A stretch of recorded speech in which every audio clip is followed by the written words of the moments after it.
You. Doing great. Thanks for having me. No, I'm glad you're here. So I want to dive into arts management, arts entrepreneurship. While arts management is not new, I mean, Shakespeare, I think, is a great example of an arts honor. And Mozart's father was an incredible arts manager, arts entrepreneur. But as far as being taught at university level, it is really new. And it started really in graduate programs across the country. And there are a few and more undergraduate programs. We combine arts management, arts entrepreneurship, and a lot of times those are just viewed separately. We really think about everything we teach fits under the concept of management. So entrepreneurship's a function of management, leadership's a function of management. That's sort of our view on it. And a lot of places will just not have an entrepreneurial piece in their program, or if they teach arts entrepreneurship as a minor, there might not really be arts management. Another thing that differentiates us is we have a very close relationship with our business school, which I find across the country isn't always the case. And our business school is highly rated. Miami also has a tradition of strong liberal arts, and I think that's a differentiator for us. And finally, I think our size as a mid-sized school, we have theater, art, music, emerging tech and business and design, art and architecture and interior design. And we work very closely together. The chairs meet every other week together with the dean. And what that means is I know what's happening in architecture, and architecture knows what's happening in theater. And it makes for a collaborative environment. I know from other larger schools that sometimes your school of music's over to the left and your school of art's over to the right, and there's not maybe as much collaboration. So I think those components make for a very unique program. So why is that collaboration important? If you're going to school to major in music, why is it important for the departments or the different program directors know what the other's doing? Boy, that question is a whole podcast. But I think what I would say, we had a hypothesis that the future of training students in the arts, meaning the traditional arts disciplines, should be three different things. One is your artistic practice, so theater, music, studio art. One is foundational skills in arts business or arts management. And then the third is innovation and entrepreneurship. And what we found from that work was, yes, in fact, from all the questions, all the interviews, all the discussions, and even since then, talking to our CCA advisory board, the feedback has been, hey, I need these skills and I didn't get them in my art degree or my music degree or my theater degree or my architecture degree. And so that is what we focus on here in our program. And that's why it's so important to be connected with the artistic disciplines.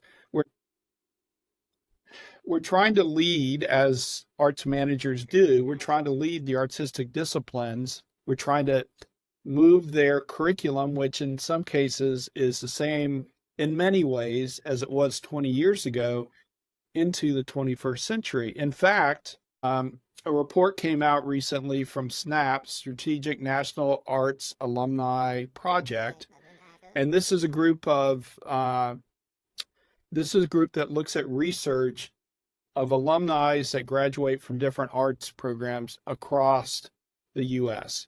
It's a pretty big data set, right? And so the report that came out, I think it came out about 2 weeks ago, points to something that our program tries to address, and that is this idea of skills gap. So they ask questions about what did you learn in your undergraduate program and what do you need in your job? And I think just to sum up the findings that really relate to our conversation today, they found that students or alums of programs were very happy with what they learned in their artistic practice.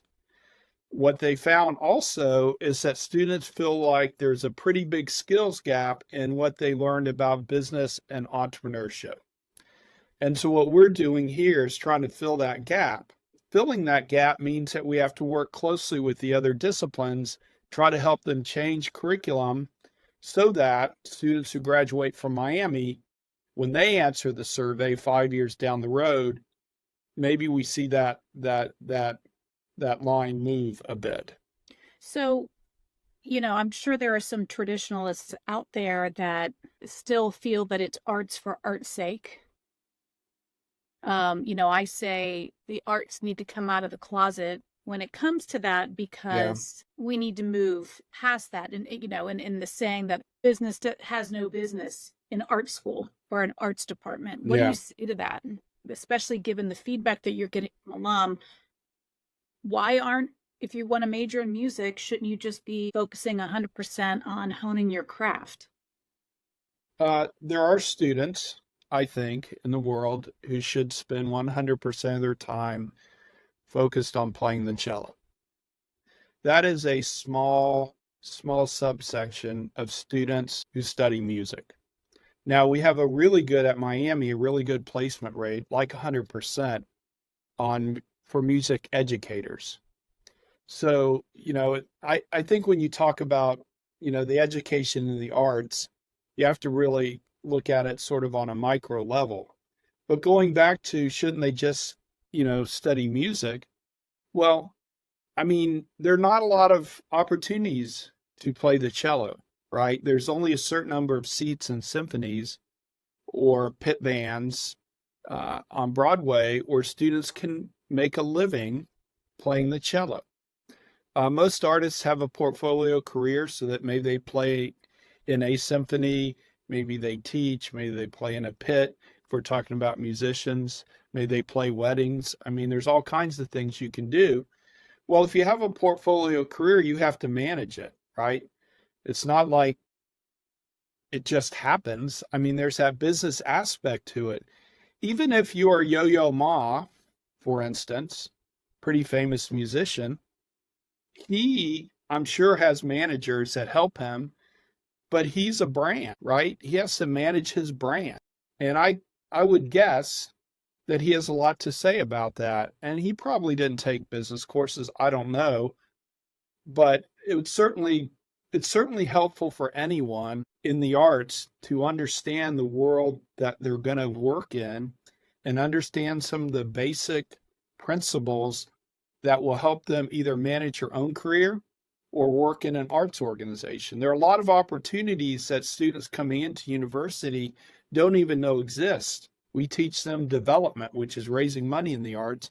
Have a number of students that have gone into that field that came in thinking, "Oh, I'm going to play the trumpet, or I'm going to be a vocalist." And maybe they could have done that.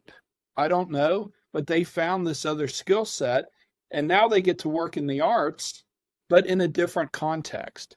But they're still connected with the arts. So I guess the short answer, I just did the longer answer, but the short answer is most students graduating from Miami aren't going to go play the cello as a profession, or be a painter as a profession, or be an actor as a profession. So I'm not trying to keep them from doing that. In fact, in our program, we require a certain number of credits in the arts because you need that artistic discipline. But I'm saying, let's open up opportunities for students. Let's not pigeonhole them into an education system that says you're doing a vertical. You're coming here and you're going to come out here. What we're trying to do is create these horizontal students that have multiple skill sets. We also know that many students, it's a high percentage, I don't know, maybe 60, 70%, 5 years out aren't working in their major anyway. We know that. There's research on that. So we really focus on transferable skills of creativity, critical thinking, communication, collaboration, which works anywhere, right?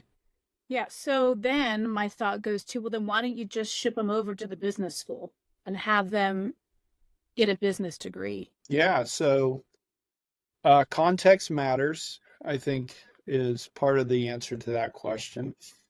Business schools, and I said I have an MBA, so I have experience in a business school, and I understand the curriculum, I understand the classes they're taking. And business schools in general, and I think ours specifically, is teaching students to work in corporate America. Great opportunities, right? To go work for P&G or go work for Centos. Great opportunities. Well, the arts don't work like corporate America. The arts work differently. Um, some are for profit, some are not for profit. So we have to teach students that, right? There are similarities but differences. A not for profit board works different than a for profit board. Students need to understand that. Also, I think what we're selling at the end of the day is just different. If you're working for P&G, you're selling products. In some cases, you might work for a company that sells services. I think the art sells experiences. So if I go see a play or symphony, I'm buying a ticket for a couple hours to sit in a room and have music played by maestros, experts, play a symphony, and I'm taking that in and having an experience. If I buy a painting and put on my wall, I'm going to look at it over and over again, and I'm having an experience. I'm connecting with that work of art. And so, how you market that is different. How you sell that is different. How you fund it is different. So, I think it's all about context. I will say students do need to go over to Farmer School of Business and take some classes. And in our major, again, just like having arts expertise, we have to have some business expertise. But then there's this other big piece that's uh, the simple way of describing it is arts business, but it's business from an arts context. So all our projects are done around the arts versus around, I don't know, a product, for instance. Our client projects are with arts organizations. So I think context really matters. Yeah, I spoke, I don't know, a year or so ago to a liberal arts um, college president who said that nowadays people major in job titles and not, a degree, like a well-rounded degree, which made me your comment about business schools preparing individuals to go work for corporations and it's not the same, which then makes me think of the word entrepreneur. And again, people have asked me, what does an art entrepreneur mean? And doesn't the word entrepreneur belong to business? No. The answer to that question is no, they don't own entrepreneurship. Uh, and, we have a fantastic entrepreneurship department in our business school, and I collaborate with. And we have a similar philosophy about entrepreneurship. It's not just about starting a business, it's really about a way of thinking about the world. It's, I have self efficacy. I have the ability to be a creative problem solver. I have the ability to make something out of the means I have at hand. I'm not stopped by a policy. I'm not stopped by the way things have been done for 50 years. I innovate. I come up with new ways of solving sometimes new problems, but sometimes old problems. So, and when you say arts, when you put arts with that, it just means the context you're working in is the arts. So, you can be, I think about it in three different ways. So, you can be an entrepreneur. You can start your own sort of like I call it personal entrepreneurship. So, that's someone who's a freelancer and they work for themselves and they have that entrepreneurial mindset to allow them to not be stopped by all the barriers that they're going to hit. They know about fear of failure. They know about fear of first step, all these creative confidence things we teach students. So that's personal entrepreneurship. Then there's a person like me, which is an entrepreneur in a sort of bureaucratic organization. So creating the major I created is arts entrepreneurship. Creating new classes that I'm creating are arts entrepreneurship. Then there's a more traditional way of thinking about it, which is starting a thing like a venture. And so maybe you start a theater company, and that's being an arts entrepreneur. But I think at the root, what we're doing here at Miami is trying to teach students a way of thinking about solving problems creatively. I think that's really the root of entrepreneurial thinking.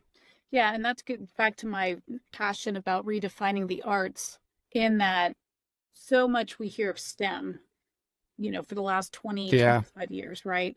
And not too long ago, there was someone who works for a international research company that also has partnered with a university to form a STEM high school, or I'm sorry, yeah, STEM high school that they formed 20 years ago. But they realized, after being in the STEM school business for that long, that if you put a student in front of a computer and teach them coding, all they learn is coding. Yeah. So it's this transactional, one dimensional. So they don't refer to STEM as science, technology, engineering, and math. They now refer to STEM as strategies to engage minds, Yeah. which to me is fascinating and hits exactly what we're talking about, which I think when you look up in the dictionary the definition of an entrepreneur, that at the very heart is what an artist, or I say a creative, is. Yeah. I don't even like to call artists, because again, this connotation that it's frivolous, it's a hobby, it's something not serious. So I think of them as creatives and part of a creative workforce. But that, in essence, are what creatives do every day. They get up every day and they're curious. They're constantly thinking of ways to solve problems. What they learn can be applied to multiple industries. So I kind of want to touch back on when you were saying that studies have shown that 5 years out, people aren't working in their major. If I was a prospective parent of a Miami student, what would you say to me regarding the importance of my child loves theater? If you're saying that chances are 5 years out, they're not going to be working in that, what are the benefits then of them going through that program? Yeah, I think the benefits of the arts are train that they train you in transferable skills. Uh, I don't know who said 5 or 7 years ago now, the MFA is the new MBA, and it's true. I mean, the arts train us in creative thinking, creative problem solving. We start with, think of a studio artist. They start with a blank canvas, talk about being entrepreneurial, and then filling that canvas with something that asks the viewer to question themselves, to question the world. Uh, it's incredible. Collaboration. I mean, going back to your theater example, if you want to learn how to be a collaborator, work on a number of theater productions. We just closed a show, and here at our theater department, and the cast and the crew all came out because we had a guest come in who was doing critique of the show. And while my background is theater and I know this, it was very powerful to see, I don't know, maybe 10 performers and 30 people that worked behind the stage. And that didn't include marketing, that didn't include house management. That was just the people that worked back behind the stage. And you think about how many people it takes to work on a theater production. I mean, it's a workforce. And what those students learn in that process is it takes all of us. We all have a part in this, right? And so learning about collaboration is so important. You get a script and you have to break that down. So if you're a designer or an actor, talk about critical thinking skills, take this written work of art, break it down, and then find a way to take that and make a character out of it, or make a lighting design or set design out of that, or create the clothes for the character.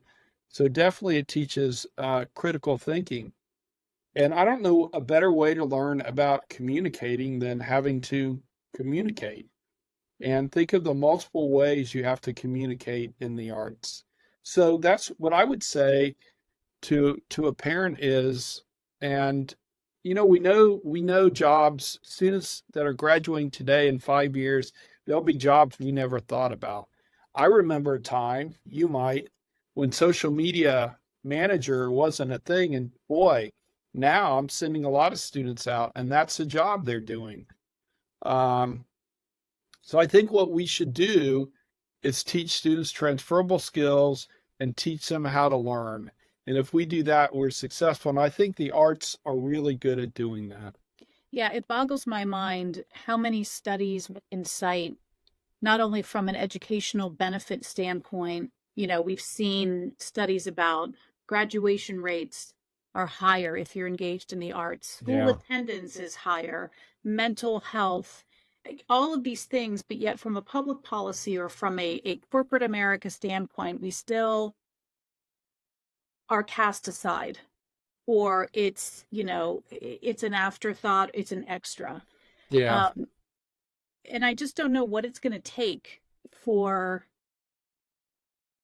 the corporate America or elected officials or those to see that we're really missing out on innovation. And you touched on that earlier about being innovative.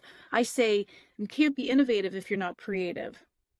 And if we're not helping individuals foster that creativity and work on that, how many times when you read books about, we need that downtime, that space in between to have that creative thought process. And that's what the arts do. Hmm. Do you see parallels in university settings or when you talk to your colleagues across the country on, again, still somewhat of this lack of realization on this cross-discipline need if we really want to be at the forefront of prosperity and innovation as a country? I know that's like a lot thrown into that. Wow. Wow. And I thought one of the earlier questions would take a whole podcast. This would take a series. I've got time, Todd. Well, all I have control over at Miami is a program that I run. I certainly am vocal with my colleagues around the campus with need to teach students to be creative problem solvers. And I think for me, that's sort of the bottom line. And we have it built into our curriculum. They start in the first class, day one, in a class that really looks at their creative confidence. It looks at their role in the arts at Miami and beyond. It uh, it asks them to create a project around arts entrepreneurship and around exploration in the arts, and that follows through the whole curriculum. So every class we ask them to do that, to be creative problem solvers, and we work on it. We give them tools, we give them mindsets. And I think that's what I can do. And when I was in a meeting earlier today, where we're looking at how do we take what we're doing here in a class called Creativity, Innovation, Design Thinking, and how do we scale it across campus? And um, it's a project that I've been thinking about and working on for a while. And um, at a university level, they're seeing that, wow, we really need to be teaching this across disciplines. And it's already taught that way, but on a very small scale. So I think at Miami, at least, I think there certainly is movement towards this idea of teaching creative problem solving across disciplines. I saw a presentation today on a group from our engineering school, and I was really impressed with the thinking. And it was about writing, but within the writing, it's I could see the design process that engineers use and the creativity that they're bringing to this project. And I'm encouraged. They've created a couple new classes, and it's kind of centered not directly around design thinking, but certainly around creativity. So that's really, encouraging. Um, so I don't know. I think I'm encouraged at Miami at least, but it's not just a Miami issue, is it? I mean, it's something that kind of cuts across our society. Yeah, I know of a arts college that has their number one employer of graduates is a bank, a national bank, Ah, like one of the top three banks in the country. They cite that for every three engineers they have in the room, they need one yeah, creative to take whatever that they're constructing to market. And yeah, and then I also say, art isn't an object, it's a mindset. And you talked yeah, about that mindset earlier. yeah. No, it's important. In fact, at this same, let me expand because what you said made me think about a feeling I had today. So there was an engineering group presenting that I talked about. There was a gerontology group presenting, a math group, and then an arts group. And I listened to all of them, and all of them were fascinating. And I was just thinking about, what's so important here is the arts thinkers in that group are as important as the engineering thinkers, as the math thinkers, as the gerontology thinkers. And I also thought about how much the overlap that really exists there, that if we could figure out a way to capitalize on that. But I was just, since we're really focused on the arts here, I thought we need this group of creative thinkers in a room with these STEM disciplines because they just come at the world from a different point of view. And we need the engineering, right? We need math. We need, like they're talking about this applied math degree that they're creating, that to me is like, wow, we need this in the world, right? But the arts aren't an or, they're an and. I think the arts need to be part of that discussion. Absolutely. Yeah. So I'm on this relevance or this Renaissance of Relevance campaign. So the arts have a seat at the table because I agree. You talked about silos earlier, and I Hmm. think that the only cross section of all industries which are silos is the creative line, where Yeah. that's where the arts come from. And so if we can have the arts be at every intersection or creativity at every intersection of industry, I think we would all be um, a lot better off, both from a prosperity, but also from a healthy, strong society. Yeah, So, I think the arts thinking, if we can put a sort of, which we can't, but if we, arts thinking, which creativity is so much a part of, but it's also, the process we learn of creating a thing, right? If you're in art school, anyone in art school has had to create something from nothing over and over and over again, or something from the means that they had at hand. And that idea of learning process and learning how to think through a problem and solve a problem is applicable to everything. yeah, I agree. Well, Todd, I really appreciate your time today. Todd Stuart is the program director of the Arts Management, Arts Entrepreneurship at Miami University in Ohio. Well, thanks, Angela. It's been Thanks, Todd. great talking to you today.